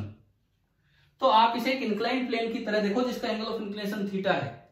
तो उसके अकॉर्डिंग आप mg के टुकड़े कर दो, ये 90, ये 90 माइनस थीटा, तो ये भी थीटा, तो ये थीटा। तो हम वैसे भी जानते हैं कि mg का perpendicular to the plane component क्या हुआ करता है? mg cos theta, and along the plane क्या होगा? Along the plane mg sin theta, है ना। अब अलोंग द प्लेन की तो मुझे जानकारी ही नहीं है, क्योंकि मुझे ये नहीं पता ये कैसा फोर्स है। अगर ये स्लोली ले जा रहा है तो ये इन दोनों के सम के बराबर होगा। किन दोनों के? f के और mg sin थीटा के। और अगर वो तेजी से ले जा रहा है तो इनसे ज्यादा होगा, तो उसको तो छोड़ो, लेकिन चीज कैसी ले जा रहा हो? मोशन तो अलोंग द प्लेन ही है ना। क्या परपेंडिकुलर टू द प्लेन भी कोई मोशन हो रहा है? किसी भी जगह, किसी भी जगह परपेंडिकुलर टू द प्लेन कोई मोशन नहीं हो रहा है। इसका मतलब perpendicular to the plane direction में आप फोर्स बैलेंस कर सकते हैं। तो अगर आप फोर्स बैलेंस करेंगे तो आप n को क्या लिख पाएंगे? n is equal to mg cos theta, और n ये लिखते ही आपके पास फ्रिक्शन आ गया, n ये लिखते ही आपके पास फ्रिक्शन आ गया म्यू के इंटू एन। तो भाई फ्रिक्शन का मैग्नीट्यूड तो आ गया म्यू के into mg into cos theta. बीच वाले इंस्टेंट पे आपको पता लग गया कि फ्रिक्शन कितना है। एक बार बताओ क्या ये समझ में आया? ठीक है। अब फ्रिक्शन का वर्क निकालना है। कोई डाउट है क्या इसमें? बताओ इस चीज में। ठीक है। अब फ्रिक्शन का वर्क निकालना है तो थोड़ा सा डिस्प्लेसमेंट टेंजेंशियली और लेना होगा। मान लो टेंजेंशियली डिस्प्लेसमेंट हुआ ds, तो बताओ फ्रिक्शन और ds के बीच का एंगल कितना है? हाँ जी, फ्रिक्शन और ds के बीच का एंगल इस समय डायग्राम में 180 डिग्री। तो अगर मैं फ्रिक्शन का वर्क लिखना चाहूं, इसको तो मैं नहीं मिटा रखा है, काम आएगा कुछ। अगर मैं फ्रिक्शन का वर्क लिखना चाहूं तो work done by friction that is equal to integral f के डॉट डी एस। तो जब आप इसको आगे बढ़ाएंगे तो एफ के का मैग्नीट्यूड है म्यू के into m g into cos theta, ds का मैग्नीट्यूड तो डीएस ही है, बात पे थोड़ा सा आप आगे ले गए, और दोनों के बीच का एंगल है 180 डिग्री, कोस 180 इज -1, माइनस बाहर आया, म्यू के एम जी भी बाहर आया। क्या थीटा कांस्टेंट है कि वेरिएबल है पूरे रास्ते पे? वेरिएबल। थीटा जो है वो पूरे रास्ते पे वेरिएबल है ना भाई? ये तो आ रहा है ना समझ में आपको, क्योंकि ये कोई स्ट्रेट इंक्लाइन प्लेन तो है नहीं, तो थीटा वेरिएबल है। तो जो आपका अंदर बचेगा कोस थीटा इंटू डीएस बचा एक। हाँ जी बोलो, क्या कहना चाह रहे हो? बताओ क्या यहां तक आया समझ में, है ना? अब एक दिन है ना, एक दिन मैंने आपको यही समझाया था कि ये चीज कैसे निकलती है। बताओ कुछ दिन पहले, 1-2 दिन पहले ये बात आई थी कि इस इंटीग्रेशन को कैसे सोल्व करें। Yes sir. कैसे बताया था? ऐसे बताया था, देखो आपको कहा था कि इसको डीएस मान लो, सपोज ये डीएस है तो उसके 2 कंपोनेंट कर लो, एक डीएक्स और एक डीवाई। बताया था ऐसे, एक डीएक्स और एक डीवाई, और ये एंगल भी होगा थीटा, क्योंकि नीचे वाला थीटा है तो ये भी थीटा होगा। इस डीएस के 2 कंपोनेंट कर लो, एक डीएक्स और एक डीवाई, और ये भी थीटा। इसको सिंप्लीफाई करने के लिए आप इसको ओरिजिन मान लो, इसको एक्स एक्सिस मान लो, इसको वाई एक्सिस मान लो, इसको सिंप्लीफाई करने के लिए। कोस थीटा कितना होगा इस ट्रायंगल से? कोस थीटा इस छोटी ट्रायंगल से बोलो, कोस थीटा। अरे बोलो भाई, इस ट्रायंगल से कोस थीटा कितना होगा? इधर से बोल दो, इधर से बोल दो, उधर से बोल दो, देख के बोलो, कोस थीटा इस राइट एंगल ट्रायंगल से। dx तो बेस, ना इतना नहीं बोलना हमें। ये हम जानते हैं कि ये ds है, ये हम जानते हैं कि ये ds है, वही तो हटाना है वहां से। बताओ कोस थीटा कितना होगा? तो मैंने यहाँ पे अगला स्टेप, यार देखो मैंने यही सिखाया था उस दिन की, इस इंटीग्रेशन में आके बच्चे अटक जाते हैं। कोस थीटा की जगह आपने रखा dx अपॉन ds और इंटू ds, ds से ds कैंसिल। अब ये कितना आसान इंटीग्रल हो गया, ये तो केवल इंटीग्रल dx बन गया, केवल इंटीग्रल dx। और आप गए हो 0 0 से, और जहां आप गए हो वहां x कोऑर्डिनेट तो b है और y कोऑर्डिनेट h है, जिस तरह का आपने सिस्टम माना है ना भाई। आ रहा है समझ में यहां से? ठीक है, तो इंटीग्रेशन में dx है तो x की लिमिट, x की इनिशियल कितनी? 0, x की फाइनल कितनी? b, तो x की लिमिट बनेगी 0 से लेके b। आए ना? दूसरी बार ये चीज यूज हो रही है, दूसरी बार, 2-3 लेक्चर ही हुए हैं और दूसरी बार ये चीज यूज हो रही है। इंटीग्रल dx क्या होता है?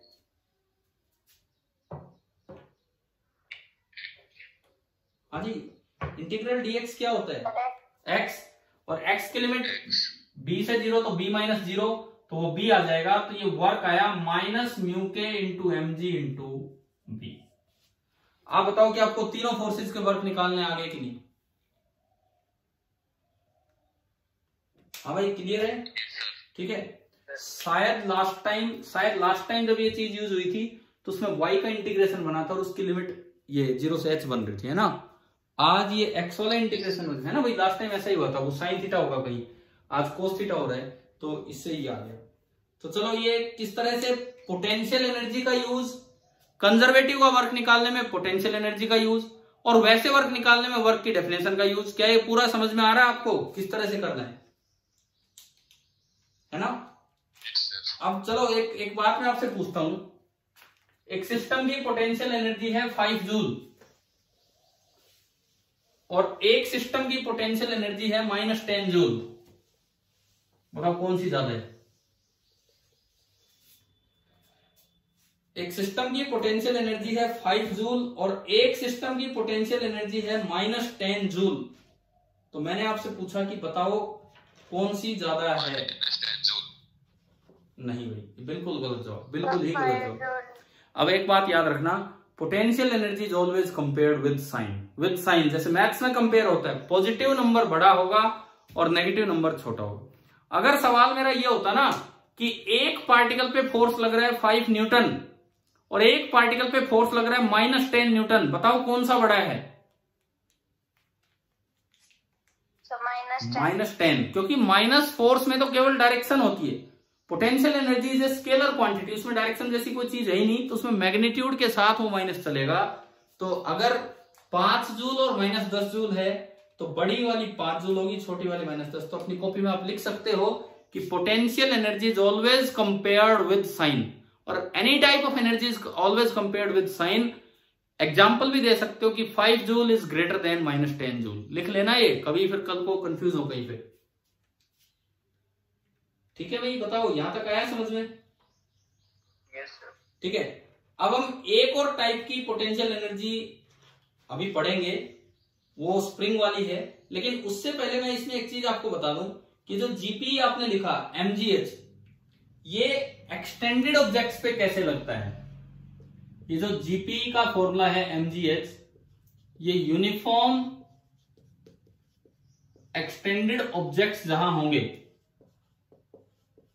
जहां भी आपके पास यूनिफॉर्म एक्सटेंडेड ऑब्जेक्ट्स होंगे, वहां पे फॉर्मूला आपको कैसे लगाना है। अब ये चीज आप समझिए, जैसे मान लो एक यूनिफॉर्म रोड है, एक यूनिफॉर्म रोड है और वो यहां पे यूं आपने रखी हुई है वर्टिकली, वर्टिकली रोड को यूं रखा हुआ है, और मैंने माना कि इसकी लेंथ है l, मास है m, और ये यूनिफॉर्मली बटा हुआ है, यूनिफॉर्म रोड है। और बोला है कि इसको मान लो जीरो लेवल। जीरो लेवल को रेफरेंस लेवल भी बोल देते हैं कई बार। अगर reference level of potential energy word use किया है तो वो भी जीरो लेवल ही। ये हमने सपोज किया कि ये जीरो लेवल है, तो अब इस रोड की पोटेंशियल एनर्जी क्या होगी, मतलब एक्सटेंडेड ऑब्जेक्ट्स की पोटेंशियल एनर्जी कैसे लिखें। या फिर मान लो ऐसे ही ये छत है, देखो छत को भी जीरो लेवल मान सकते हैं, ये भी आप सुनो, मर्जी आपकी कहीं भी। और इसके साथ एक चेन लटका रखी है, यूनिफॉर्म चेन, ये लिंक्स हैं अलग अलग। एल लेंथ की मैंने एक चेन लटका दी जिसका मास m है, और ये एक यूनिफॉर्म चेन है।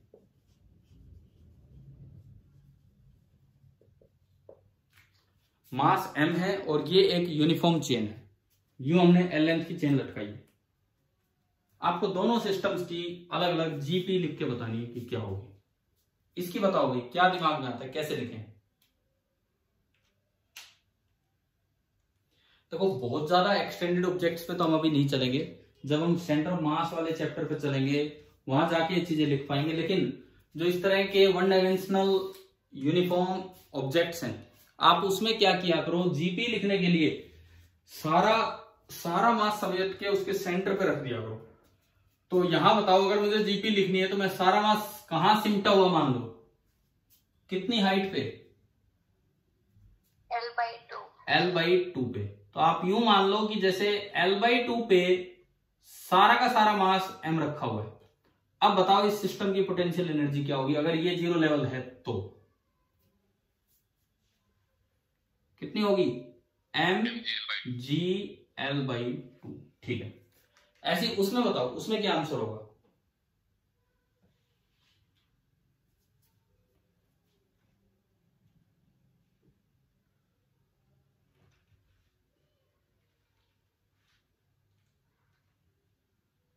बोलो उसमें क्या आंसर होगा। यही होगा। यही नहीं होगा, यही नहीं होगा। ये नीचे है, जीरो लेवल से नीचे, इसका जो सेंटर है वो जीरो लेवल से नीचे L/2 है, तो आपने सारा मास यहां रखा, तो इसकी जो पोटेंशियल एनर्जी होगी वो होगी -mgL/2। और अभी तो पढ़ा थोड़ी देर पहले कि माइनस और प्लस अलग अलग है, माइनस वाली कम होगी और प्लस वाली ज्यादा होगी। आया समझ में? हाँ भाई बोलो, क्लियर है ना सभी को ये पॉइंट? ठीक है, अब एक दो सवाल इन पे, ये जो एक्सटेंडेड ऑब्जेक्ट्स हैं कि इनमें कैसे हम ये क्लियर हो गया ये वाला सभी को, ये पॉइंट। जैसे सपोज एक क्वेश्चन मैं रोड पे ले लेता हूं और एक चेन पे। रोड पे क्वेश्चन ये है कि ये एक दीवार है, ये फ्लोर है, एक एल लेंथ की रोड यूं रखी हुई थी, ये सारी चीजें स्मूथ हैं, वर्टिकली यहां पे लगी हुई थी एल लेंथ की रोड। एम इसका मास है और ये यूनिफॉर्म रोड है। एम मास है और ये बिल्कुल यूनिफॉर्म रोड है। किसी कारण से रोड स्लिप कर गई, किसी कारण से रोड यहां पे स्लिप कर जाती है और नीचे गिर जाती है। तो नीचे गिरने तक find work done by gravitational force on road till it falls. जब तक ये गिरे तब तक कितना वर्क हुआ होगा। Find work done by gravitational force on road till it falls, ये आपको बताना है। करो भाई, अभी जो पढ़ाया उससे।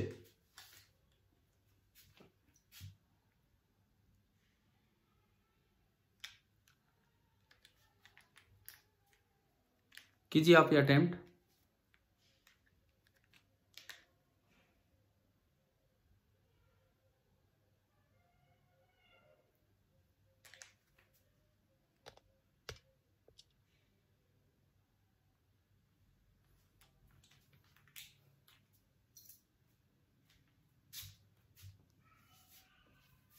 आप अपनी मर्जी से कहीं भी जीरो लेवल मान सकते हैं, अपनी मर्जी से आप कहीं भी जीरो लेवल मान सकते हैं। तो let ground level be the reference level, या ground level be the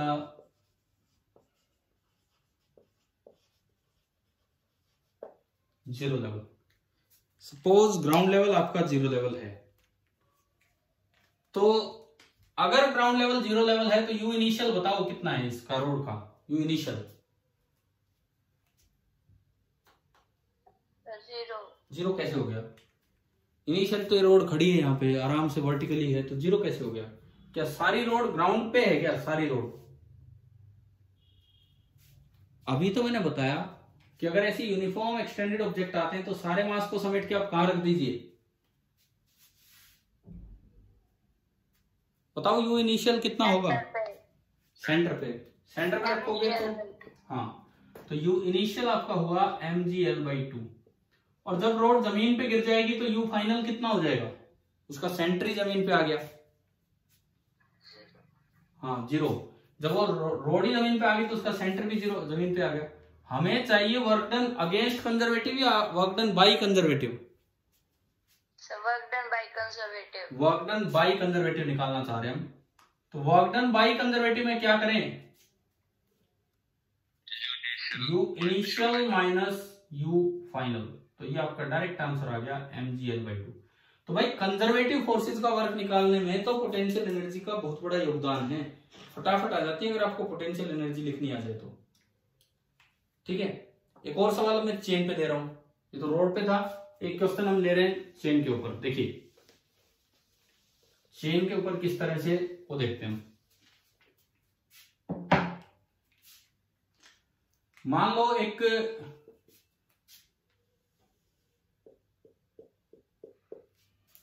suppose एक एल लेंथ की चेन है और वो यूनिफॉर्म चेन है और लटकी हुई है। नीचे कहीं ग्राउंड होगा, उससे हमें क्या मतलब? ये सीलिंग से, छत से एल लेंथ की चेन लटका रखी है और एम इसका मास है और ये यूनिफॉर्म चेन है। अभी इस चैप्टर में हम केवल यूनिफॉर्म चीजें ही एक्सटेंडेड पढ़ सकते हैं, बाद में सेंटर ऑफ मास वाले चैप्टर में जाके कुछ नॉन यूनिफॉर्म पे जा पाएंगे। अब हुआ क्या कि किसी भाई ने एक्सटर्नल फोर्स लगा के इस चेन की हालत ऐसी कर दी।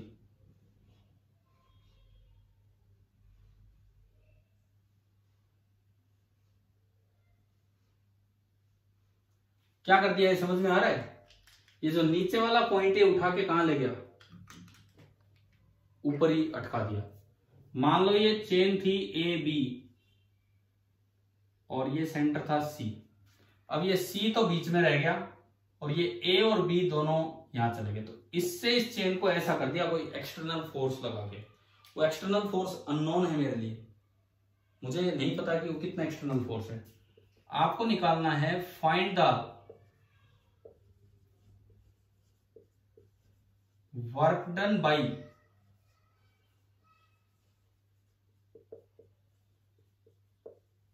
ग्रेविटेशनल फोर्स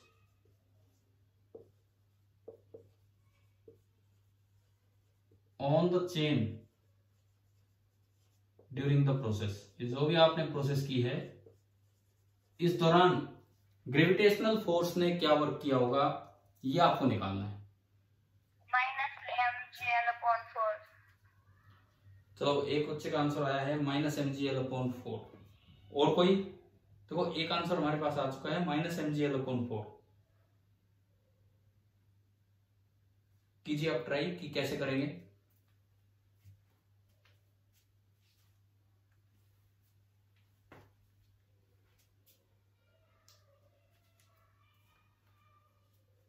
देखो फिर दोबारा ग्रेविटेशनल फोर्स का वर्क यानी कि work done by conservative force, तो इसकी कोरस्पोंडिंग एनर्जी है जीपी। तो आप केवल यू इनिशियल लिखो और यू फाइनल लिखो। पहले अब जीरो लेवल कहां मानू मैं, कहीं तो मानना होगा। हमें पता ही नहीं ग्राउंड से कितनी हाइट पे, तो कोई बात नहीं, let this level be the zero level. आपने क्या किया, छत के लेवल को जीरो लेवल मान लिया। छत के लेवल को आपने जीरो लेवल मान लिया। तो शुरू में जब आप सारा मास समेट के सेंटर पे रखोगे तो जीरो लेवल से कितना नीचे, जीरो लेवल से L/2 नीचे। तो यू इनिशियल बताओ इसकी कितनी,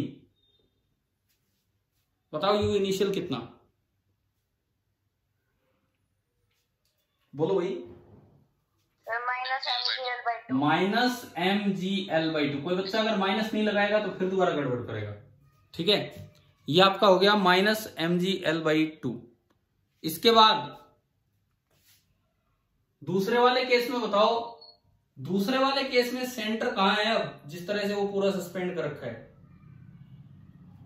ये नहीं अब सेंटर, जिस तरह की रोड है, अब आप सारा मास समेट के यहां रखेंगे। यहां कितनी हाइट होगी, ये तो L/2 है, तो उसका भी आधा कितना हो गया, L/4।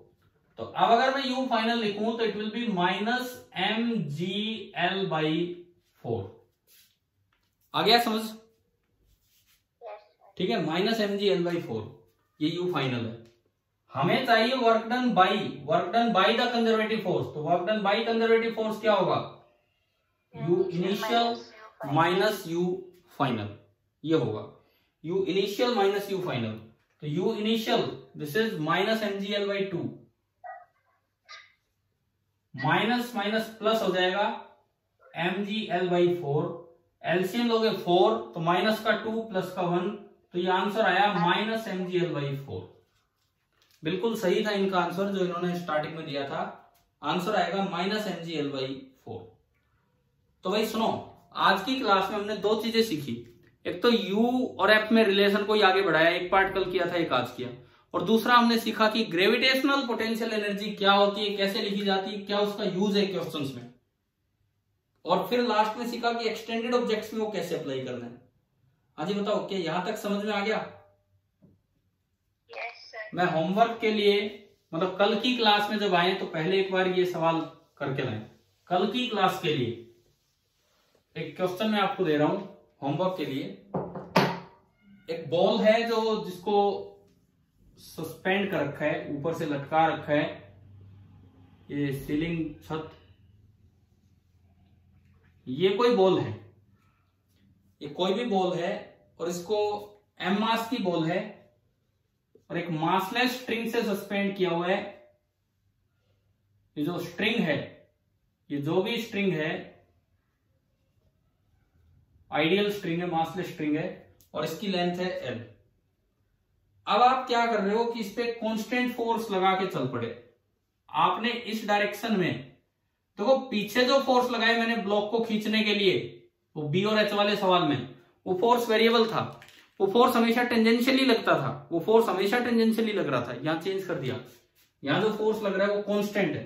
आप कहीं चले जाओ ये फोर्स ऐसे ही लगता रहेगा। मान लो आप यहां तक आ गए, आप यहां तक आ गए, तब भी ये फोर्स इधर ही लगता रहेगा और कितना रहेगा, एफ रहेगा। डिफरेंस आ गया समझ में? पीछे जो सवाल किया और इसमें कांस्टेंट फोर्स आप लगा रहे हैं। फाइनली मैं कहता हूं कि आप इसको यहां तक राइज करवा लेंगे थीटा एंगल तक। ये इनिशियल सिचुएशन है और जहां आप ले गए वो फाइनल सिचुएशन है।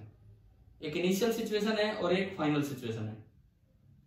अब अगेन मैं आपसे वर्क ही पूछूंगा, इस पे कौन कौन से फोर्स लग रहे हैं बताओ, कौन कौन से फोर्स लग रहे हैं, उन्हीं का वर्क पूछेंगे। बताइए इस पे कौन कौन से फोर्स लग रहे हैं। ग्रेविटेशनल। तो देखो फाइंड वर्क डन बाई, कहीं नहीं बोला कि इसको स्लोली ले गए कि तेजी से ले गए, कुछ नहीं, बस आपको ये फोर्स बता दिया कि कांस्टेंट है। First part gravitational force, second part tension in string,